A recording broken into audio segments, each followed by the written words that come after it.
Welcome. You are watching Line Screw 1. Well, hello tubers, hope you're doing well wherever you are in this crazy YouTube universe. Today I figured I would talk about the Queen and I, with her passing and all the big hubbub. Talk about a few of the issues of how the monarchy affects Canadians and me personally. I'll talk about my involvement with the monarchy in terms of my life. Generally on a day-to-day basis, while Canada does have a head of state that is the monarchy, and right now it of course is the King Charles III, most of your life really has no bearing to whatever's going on in the monarchy, especially in Canada.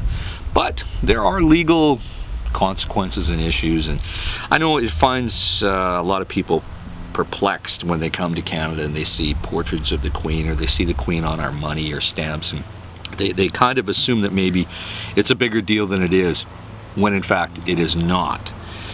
But there's a lot of history involved in this, so let me talk about how it's affected me personally over the years. An unusual phenomenon about working for the government in Canada, whether it's the provincial government or the federal government, one of the first things that you have to do when you're hired as an employee, this isn't true if you're a contractor, but if you're an employee, you must take an oath to Her Majesty.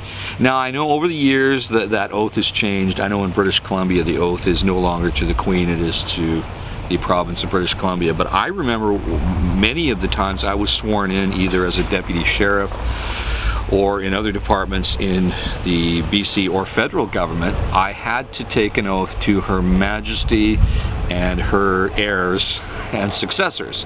That was pretty much step one, because you can't actually take the job without swearing. Now, there is the option to affirm. I would generally affirm. I generally don't swear. I generally affirm my oath. And you can do it with a holy book of your choice or not. But you must take the oath or else you can't continue to work there. That is job number one, whether you're working for the Department of Highways, or as we like to call it, the Department of Holidays, or whether you're working for the Ministry of Justice, the Attorney General, or Elections Canada. Some of the ministries that I've worked for. Even actually the military, my time in the military, the first official thing that I did, being sworn into Canada's army, was the sworn in session, and they actually pay you a half a day for that. It's just part of the deal. So if you want to work in government in Canada, you have to affirm or swear the oath. No way around it. Now after that, once you become a government employee, there's really no references to the Queen other than in the courts and things like that. But an interesting part of Canadian law is that the Queen is the head of state, the numero uno, whether it's the King or the Queen. They're actually not subject to the laws because the laws come from them. I know it sounds strange, but even American common law, your laws derived from hundreds of years of common law decisions from the United Kingdom. It's just the way it is, still the way it is here in Canada, with the exception that all laws still come from the sovereign, and because the laws come from the King or the Queen, they are not subject to those laws. So the King or the Queen cannot actually be charged with a crime anywhere in the Commonwealth realm. That's the countries that have the Queen or the King as the head of state. Similarly, the actual sovereign, whether it be the King or the Queen, actually doesn't even need a passport to travel to Canada or even around the world, because passports are issued in the name of the sovereign. So why would they carry a passport when it's just a document issued in their name, when anything that comes out of their mouth essentially is law? I know my Canadian passport, which was issued, a few years ago. Actually, I've had a passport for decades, but in the inside cover of my passport, it says the Minister of Foreign Affairs requests in the name of Her Majesty that the bearer be granted free passage and assistance where necessary. So it's granted in the name of Her Majesty through the sovereign, because all laws come from Her Majesty, Now, the funny thing is, there's always this myth that the Queen or the King whoever may be in charge at the time, has involvement in politics. They actually don't, because they've learned over the years that when the sovereign gets involved in politics, well, things get a bit ugly. And they basically serve at our behest, meaning that we actually could get rid of them. And I think most of the monarchy realizes that the time of sovereign kings and queens ruling over people directly, that's kind of come to an end. And the British Empire has shrunk and shrunk over the years. You know, there was a time when the British Empire, the sun never set upon the empire, the largest global empire in world history. And it is no more, and it's shrinking constantly. So they've learned to keep their darn mouth shut, or else things might not work out for them. And I think they're more interested in keeping the little grift going, so to speak. No disrespect to Her Majesty Queen II, because she did tend to keep her nose out of the affairs of those of us in the Commonwealth realm. As for how the laws are passed in Canada, essentially everything requires Her Majesty's permission, which we call royal assent, which is the signature of Her Majesty or someone assigned to act as Her Majesty's representative. So in Canada we have 13 jurisdictions at the provincial and territorial level and 1 federal jurisdiction. At the federal level you have what's called the Governor General, which is appointed by Her Majesty on the advice of the Prime Minister at the time to act as Her Majesty's representative, so that whenever a bill is passed through our Senate and Parliament, they just sign the bill and give royal assent, because all bills are not laws until it is given that magical royal assent. It's a formality, that's all it is. And in fact, if they refuse to grant royal assent to a bill, that would really cause a serious issue, so they don't do that. And that's the same at the provincial levels, which we actually call them the lieutenant governors. And they have official estates which are actually owned by the Crown, where, for example, the Government House in Victoria, I used to live actually in that same neighborhood. Very nice Rockland neighborhood in Victoria. The only member of the royalty that I've actually seen in person, and he wasn't on an official visit, was actually Prince Andrew. Of all the people in the royal family that I've actually, gazed upon in real life, it was Prince Andrew. And of course we all know his involvement with Jeffrey Epstein and Prince Andrew's affairs with younger ladies, let's just say. I actually saw him at Government House because I lived nearby there, and I remember being there and seeing him in the gardens. Normally the gardens are open to the public, but when there are dignitaries or royalty there, they close the gardens down, and that's when I actually saw him through the gates, over the fence, over the wrought iron fence. So I never got a chance to speak to him or anything. Of course, he's had many of his titles stripped from our military establishments. He was the patron of many of our military units, let's just call them. And even the Royal Victoria Yacht Club has pulled their patronage. I think that's what the word is called, patronage. The patronage, the patron leader.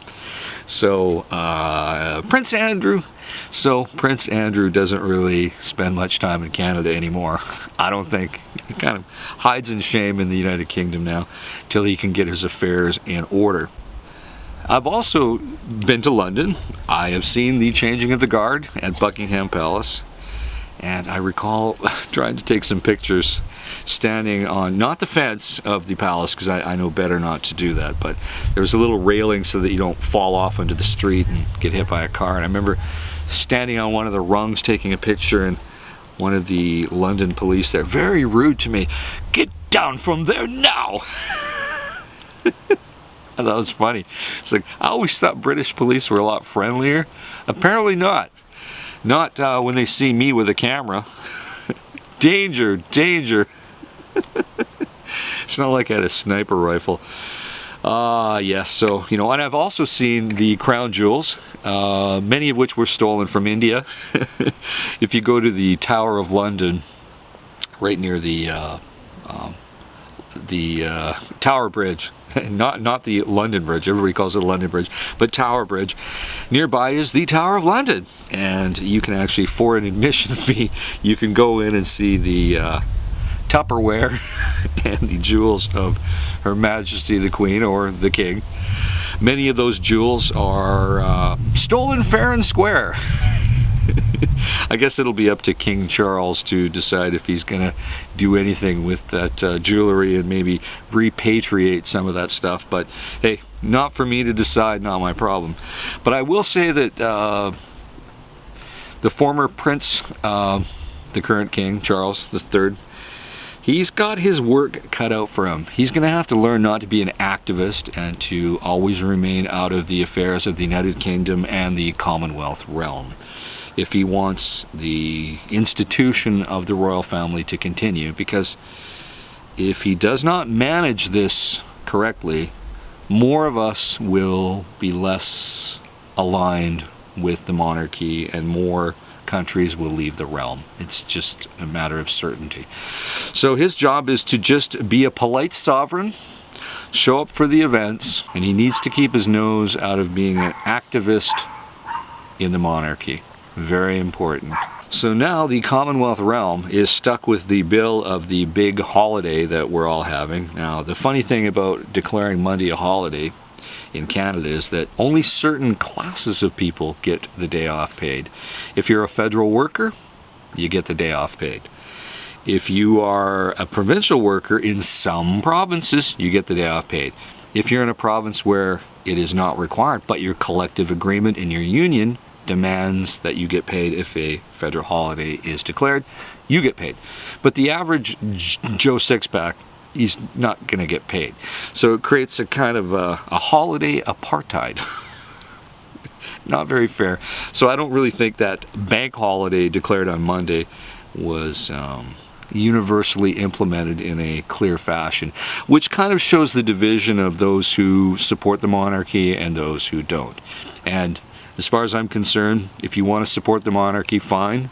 If you don't, fine also. Because I'm kind of middle of the road. While I was definitely a bigger supporter of Her Majesty II, only because she had a lot more grace and common sense to keep out of political affairs. She earned that respect that she got from me over decades. The only sovereign I ever knew in my whole life. I remember as a kid, virtually every piece of money, especially the notes, all had her face on it. Now we've least lightened up. Now I think only the $20 bill has her picture other than the coins. So I think Her Majesty has learned that the trend line is, if you don't keep your mouth shut, well, things are going to get a little tougher and harder and smaller for the old British Empire and what's left of it. So she has now turned it over to her son, Charles III, who at one time, I remember him being caught in a cell phone conversation while he was having an extramarital affair with his now consort, Camilla, where he fantasized about being a tampon inside of her. I know it's crazy, but it's true. Back when those analog cell phones could be sniffed out with a scanner, somebody was smart enough to actually listen to Prince Charles' cell phone calls and find out what a scumbag he was. So King Charles is starting out on the wrong foot. He's got a lot of work ahead of him for me and millions of subjects in the Commonwealth realm to actually respect him. So it's all up to you, King Charles, whether you want to make things worse or just be that ceremonial head of state and let's just all get on with our lives and deal with the real issues. If you want to keep your royal family together and not have a revolution like so many countries have had over the years and the monarchies have been abolished, you gotta keep your mouth shut, King Charles. Like I know he's watching my videos. Not. But, like I said, for the most part, those of us in the Commonwealth realm, the monarchy has very little to do with our day-to-day life. They're just a head of state. They have representatives who do all the dirty work and sign the bills into law, and that's it. So, let's wish King Charles III the best. And let's hope he just keeps out of the woke agenda and any politicizing of his office. Put your comments down below. Stay safe, keep your wheels in the ground. I'll talk to you soon. Over and out.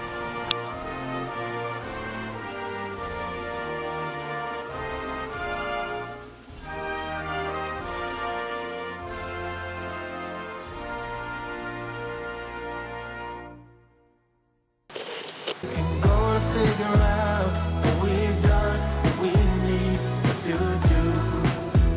Yeah, I got you, I got you, I got you.